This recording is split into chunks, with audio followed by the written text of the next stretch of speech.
আবার দুর্গা পূজায় গিয়েও বলে এটা বাঙালি জাতির উৎসব। নওজুবিল্লাহ।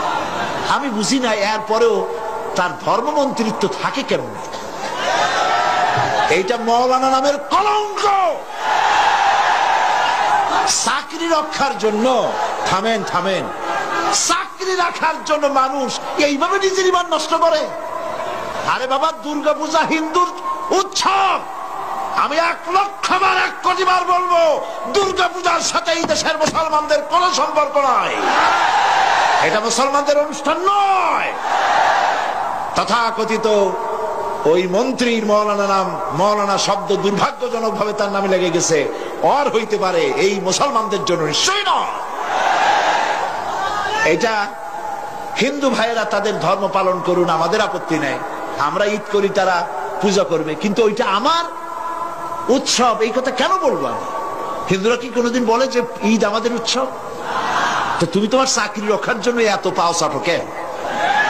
একটু লজ্জা টজ্জা থাকা উচিত, ঠিক কিনা? শরম থাকা উচিত, পার্সোনালিটি থাকা উচিত। এই সব মঞ্চে গিয়ে গৌতম বুদ্ধের প্রশংসা, তার আদর্শই ভালো, ওর আদর্শ ভালো, মোহাম্মদ সাল্লাল্লাহু আলাইহি ওয়াসাল্লাম আদর্শ ভালো, তাহলে পার্থক্য রইল কি? গোলালু মার্কা নেতা, গোলালু ভর্তায় চলে, চিংড়ি মাছে চলে, গোস্তে চলে, মাছে চলে। গোলালু কোন জায়গায় বলে না যে এটা দিয়ে আমারে হবে না।